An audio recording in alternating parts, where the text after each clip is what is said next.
મેં જોયું એક વાર્તા સાંભળી હતી, લેખ સાંભળ્યો હતો રતન તાતા. રતન તાતાને કોઈ સંતાન નહોતા અને ભારત દેશના મોટા જે ઉદ્યોગપતિઓ ગણાય એની અંદર એમનું નામ, પરંતુ એમણે પોતાની તમામ સંપત્તિ જે હતી એ અલગ અલગ જગ્યાએ એમણે દાન કરી અને એ પોતે જીવનની અંદર અમરતા પ્રાપ્ત કરી. એટલે પોતાની પાસે છે માત્ર મારા સંતાનો માટે નહીં, એ સૌ માટે છે.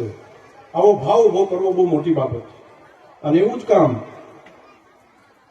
એપીજે અબ્દુલ કલામ, જે દેશના ખૂબ મોટા મિસાઇલ મેન થઈ ગયા, મોટા સાયન્ટિસ્ટ વૈજ્ઞાનિકના દેશના રાષ્ટ્રપતિ હતા, તો એમણે કીધું કે મારી પાસે જે કંઈ છે, મારે તો કોઈ સંતાનો નથી, હું આખી સંપત્તિ બાકી લોકોને આપું. એવું જ તમે અટલ બિહારી વાજપેયીજીનું પણ જોશો.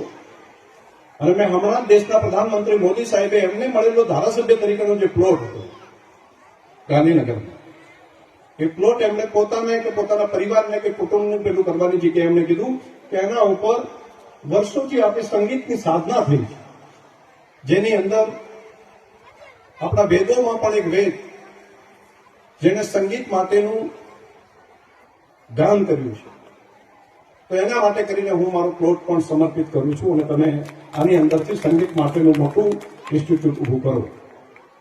તો એવી જ એક પરંપરા સાથે અહીંયા ધર્મમાં અને એમણે જે કરી છે એના માટે હું હૃદયથી ખૂબ ખૂબ અભિનંદન આપું છું. આ ઉત્તમ કામ માટે કરીને તમને હૃદયથી ખૂબ ખૂબ અભિનંદન.